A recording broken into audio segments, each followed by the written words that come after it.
What's going on, everybody? Welcome back to Dirty Red Gaming, where we take gaming and fashion, we mash it together like it's some Play-Doh. I'm Macho, aka Dirty Red. This is my channel. So we've been gaming on the Sony Playstation Portal for about a couple weeks, man, and I'm ready to tell my story.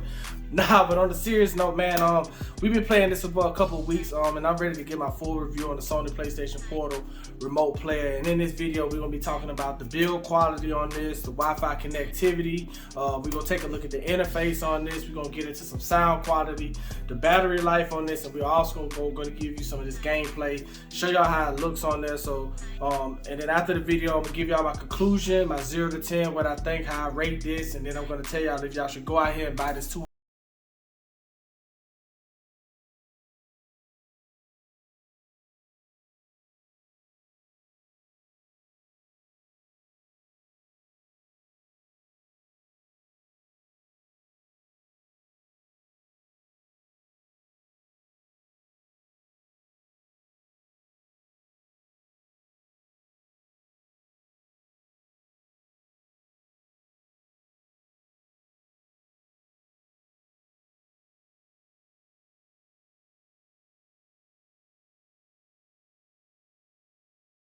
LCD screen that offers 1080p resolution at 60 frames per second. This ensures that you get the stunning visuals from your favorite game.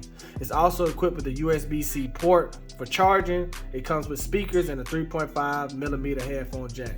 This is also Wi-Fi connected, requiring a minimum of 5 megabytes per second for standard gameplay and 15 megabytes per second for an optimal gaming experience. To go into it a little bit more, you pretty much got a real big controller that has an 8-inch LCD screen that runs at 1080p, 60 frames per second. The build quality on this is very premium. It feels really good. If I had to compare it to one of my controllers, it probably would be the DualSense Edge. This was pretty heavy. They're probably weigh about the same. I mean, of course, it's gonna weigh a little bit more because it has a big phone in the middle of it, basically. But checking out the controllers, I mean, it's the same thing you would get from a PlayStation 5 controller. You have your up and down volume there. I don't know if it's kind of blurry. All right, there we go. Up and down volume there. You have your connectivity with your headset. I think it's you can remotely connect your headset to it. You can't connect it through a Bluetooth, which is kind of a bummer because I would have liked to connect some of my headphones to it. And you got your power button. You got your speakers right here. And you got your PlayStation button, your mute, your regular button, same way it would be on the controller. So with me, when it comes to the build quality on this, the only issue I have when it comes to build quality is basically where they put the charging port. So if you see right there, you got the charging port, the USB-C, then you got your 3.5mm headphone jack. So they put it behind the screen. So in essence, when you plug it up to charge it, let me show you an example. When you plug up your controller to charge it, the charging port is here. That's the charging port. Your headphone jack is here.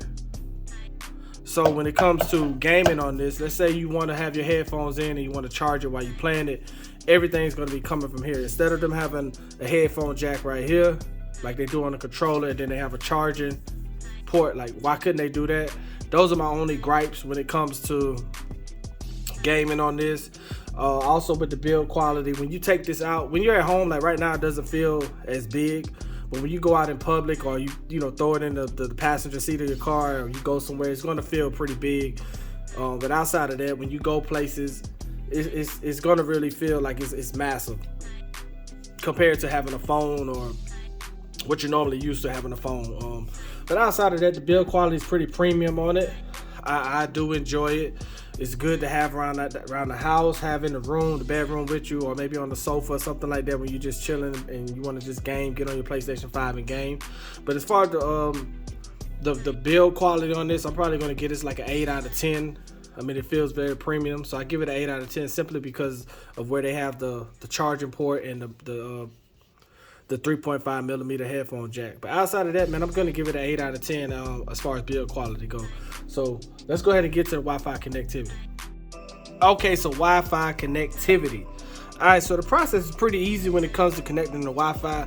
The biggest thing is making sure that your PlayStation 5 is connected at home. Right now I am at home, so my PlayStation 5 is connected through an Ethernet port. But for the most part, wherever you go, whether it's a hotel or a friend's house, or even if you just want to use your hotspot, you want to make sure you connect to pretty decent Wi-Fi. You want to go into your network and you want to set up an internet connection. It's not going to automatically look for it. You got to do all of this manually every time you go to a new connection. If you're at someone else's house, you're going to go and then you're going to scan for networks the same way you would if you were trying to hook your phone or something like that up to, you know, Bluetooth. So I'm already connected at home. So that's just how you do your Wi-Fi connectivity. So now that I'm connected, it's going to ask me to connect to my PlayStation 5 and then we'll just see what happens. So you just heard the beep. My PlayStation 5 just turned on, and that's initially how it works. You have to have a PlayStation 5 when you're trying to do this. You can't just buy this for someone and a kid and just think that you can buy games for it. You have to have the PlayStation 5. It's connected to my PS5 now. Right to my left is my TV, and I'm into the portal. So signed in, and there we go. So that's kind of how the connectivity works. You have to have your PlayStation 5 connected to good internet at home. If you're a gamer, you understand it. And when you get ready to play remotely or somewhere else, you need to make sure that you have good Wi-Fi connection wherever you're at. If not, this is just going to be a big controller with a screen that you cannot use. So let's go ahead and go to the next thing. Okay, so interface. I'm going to show y'all how the PlayStation Portal interface looks. This is the initial power up and how it just takes you all the way through the steps of you just booting up into a game. So right now, this is the screen after I've turned it on. It's just loading up. You don't necessarily hear the PlayStation cut on until you start to connect. So you want to hit your PlayStation button like you would on your controller. It's searching for my game. The PlayStation 5 just powered on. And this happens wherever you're at. So if you're in another country, once you cut this on and your Wi-Fi is connected, it's going to speak to your PlayStation 5, power up your PlayStation 5, and then it's going to tell you, that you're ready to play. So looking through the interface, it tells me if I want to disconnect. This is the PS Link headset. I don't have the headsets that go to this, but you can remotely connect headset. You got a brightness, you got airplane mode, and then you have your settings. You got your network, what we looked at earlier, system, your device information, update system software if you want to reset it, language, date, time, power saving, pretty basic settings, controller. It tells you about the vibration and intensity of your controllers. Your display and brightness, you have those, and that's pretty much the interface. You can sign out. It shows you some certificates and things like that. But then once everything is set up, you just hit X. It's going to take you into your PlayStation 5. Sign in, and we're connected. So we're connected to our PlayStation 5. And we could go in and play any game we want. Right now, everything that I'm doing on this game is being mimicked on my TV. So that's the whole idea of playing remotely, is that you're mimicking your PlayStation 5 right now on your TV. So let's get into the next thing. I showed y'all the interface. Let's get into the sound quality. Okay, so sound quality is up next. And right now I have the volume turned all the way up. I haven't used any headphones on this yet, but I really think the sound quality on this is pretty good. It does sound like a stereo. That's the Grand Theft Auto theme. I mean, it just sounds good to me. I like it. I haven't played this in a library or nothing like that, so there's no reason for me to put on any headset or anything like that, but that's just the basic. But you can hear it coming out of the speakers. I mean, it sounds like some quality stereo. Unless we go into a game, then we really can't hear the actual sound on it. But just listening to the home screen and listening to when you hover over a game,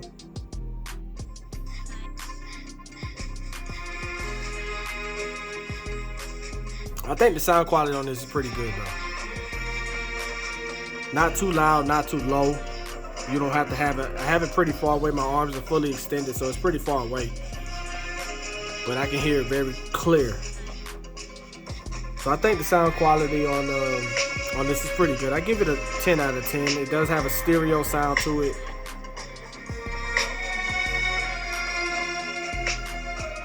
But yeah, so let's go ahead and get into the battery life on it.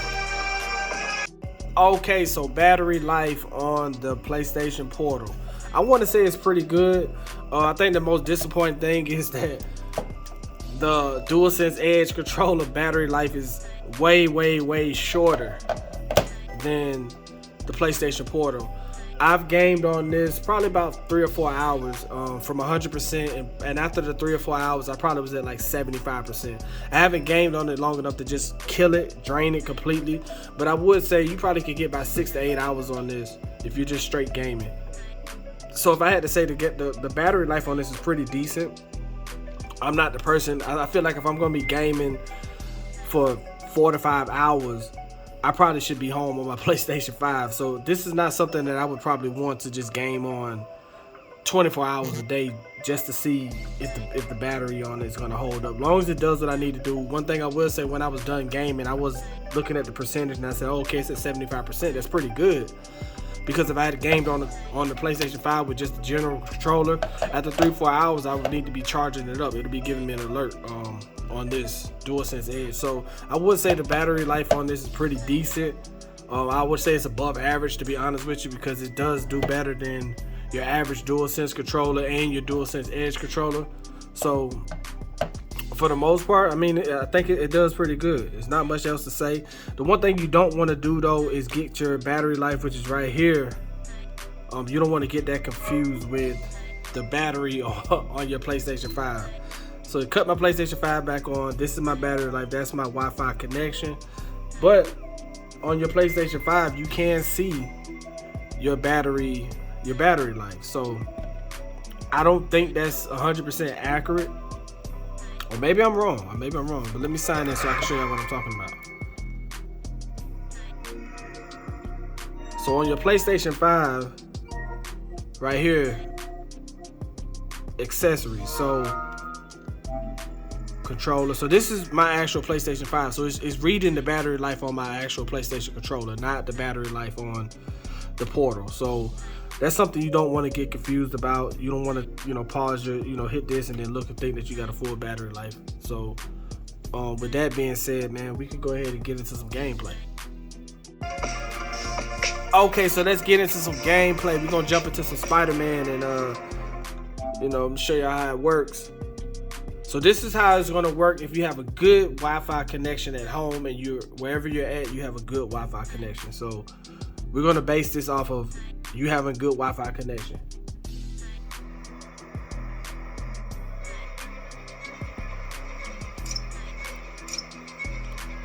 If y'all been watching my streams, y'all see I've been just got back playing Spider-Man.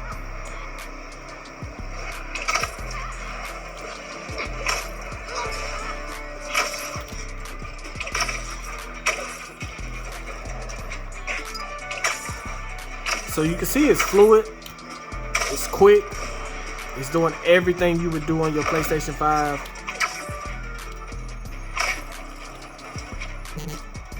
There's no glitching, there's no stutter, there's no, poor Wi-Fi connection type of thing. I mean, I'm moving, and the same thing I'm doing right now, it's being done on my TV.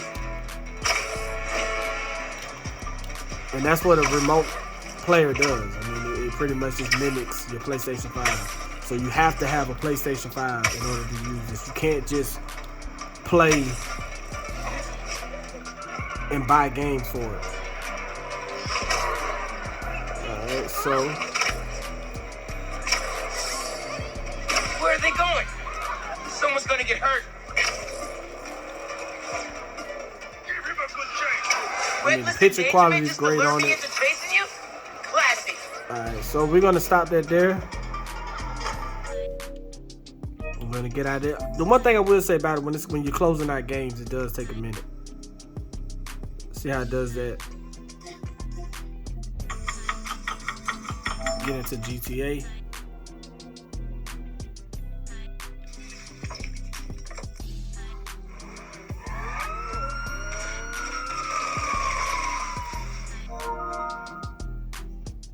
And I mean, it's literally mimicking everything that's on my PlayStation 5 right now. So always keep that in mind. You gotta have a PlayStation 5 to play this game. You can't buy this and think that you're just gonna play it without a PlayStation 5.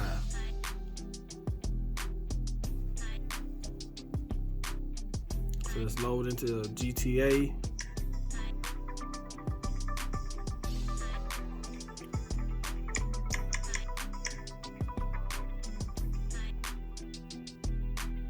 If y'all just, you're getting a full glimpse of it, gaming on it.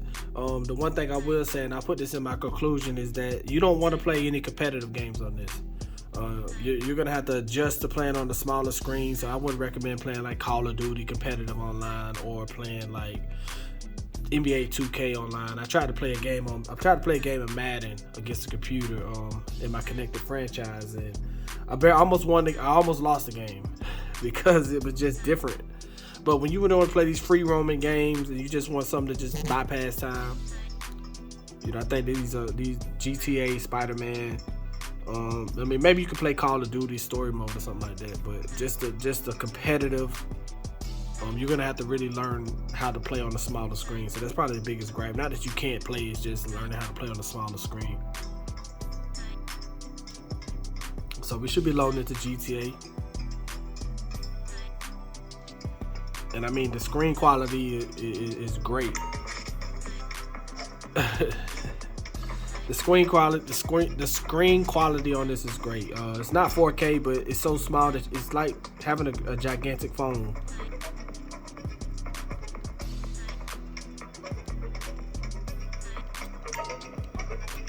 Same thing you would do on GTA. The vibration is vibrating, and I will say the vibration on this, the intensity. I can't get through the crowd. The vibration intensity is like very strong. It's much stronger than your controller. How do I get through the crowd? Now watch out. Good to see you here. So I'm playing behind the camera. Watch out. Coming through. I'm the boss.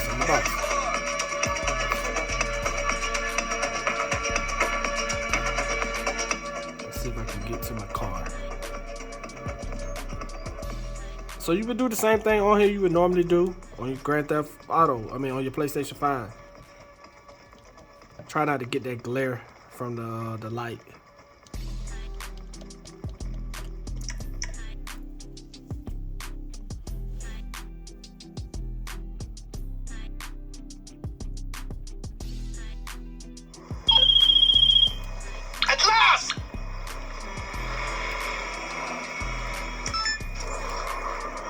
And that's it, man. It's nothing to it. Once you're connected, you got a good connection. I did have a little glitch, and you see my little thing pop up at the Wi-Fi connectivity.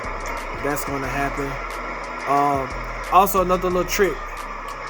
The one thing you don't get is the pad right here. You don't get that. So the way you use that is you hit the screen and you double punch it. And if you want to change your... Now, if you want to go into you just hold it. I probably should get this out.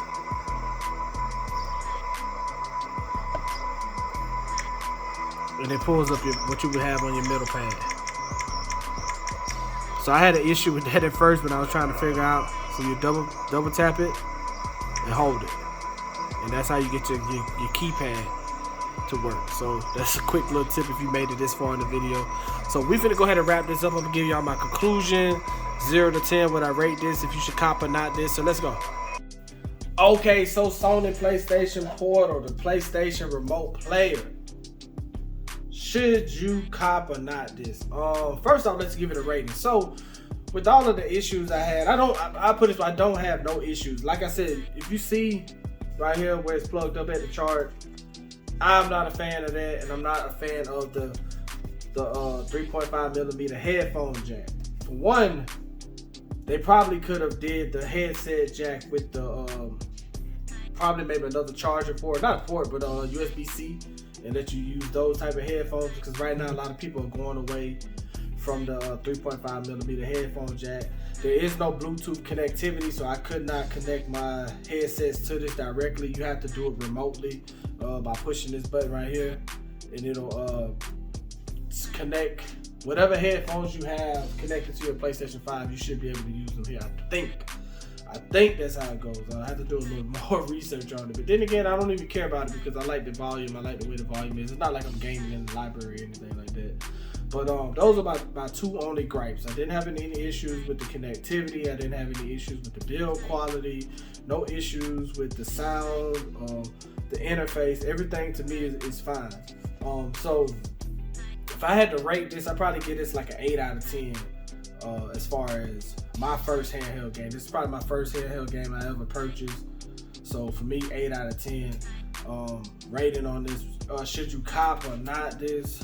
Should you cop or not this? This is for a heavy gamer. This is for a heavy gamer. This is not for a kid, I would say. But if you have a kid and he takes his PlayStation with him, you could get him accessories, screen protector, little cases and things like that. And if he's familiar with the PlayStation and how it works and how the Wi-Fi connects, and this is the equivalent to having an Apple Watch. So if you're comfortable with buying someone an Apple Watch, then you should be okay with buying them a $200 handheld accessory. But as long as they understand that you can't buy games, you see there's no slots or nothing like that to purchase and buy a game and stick it in there. This is not a Nintendo Switch. This is a remote player that mimics your PlayStation 5. So you have to have a PlayStation 5. So if you're a gamer and you're into these games and you're into your PlayStation 5 and you take it with you wherever you go, I definitely would say this is a hard cop. I would definitely recommend someone who's into gaming, into PlayStation 5, to grab you one of these for $200. It's probably the cost of a pair of Jordans or something like that. So if you play your PlayStation 5 like I play my PlayStation 5, then I take this everywhere I go, and it hasn't missed a beat. The only thing I don't like about it is the media. You can't watch YouTube or Hulu or nothing like that. It's gonna give you like an error, and that's the only issue I had. See, it gives you that error. So I would expect Sony to probably do updates on it so that you can play your media over here on your PlayStation 5. Because I would love to be able to watch basketball, watch YouTube TV, football, things of that nature. And this would be the ultimate gaming device if you could do those things right there. If you could play those things on your PlayStation. So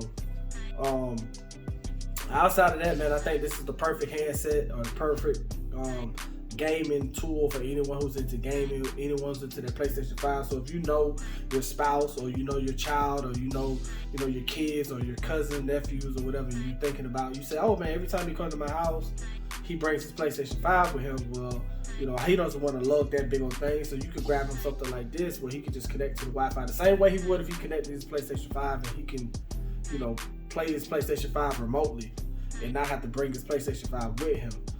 The only thing I would not recommend, and I said this in my last clip, was playing competitive games on it. I don't recommend you playing 2K. Just the timing of adjusting from a big TV to a smaller screen is just going to throw off everything. Unless you just choose to just learn it. If you just want to sit here and just learn it and spend a lot of time playing it, you can. Same thing with Call of Duty. No competitive games. I haven't played like online competitive with friends and stuff like that to see, can I really do it? And I don't even want to. To be honest with you, because I know that this is just a limited device. But when you're out somewhere, if you're somewhere at a friend's house or something like that, and you just want to just pull out your, handheld device and just game, y'all bored or whatever, you just want to game, then do that. I do recommend you I got a skin, I think, come in a case and things like that, because it is pretty bulky. Right now it doesn't feel big because I'm at home, but when I get in the car, walking around with this thing in my head, it's pretty, pretty big, going from your car to wherever you're going, whether it's a friend's house or just, you know, if you want to get on a train or if you go into a hotel or it's something of that nature and it's just too big because you can't put it over. You don't want to scratch your screen or things of that nature. But I mean, other than that, man, I really think this is a good pickup. I really recommend it. I give it 8 out of the 10.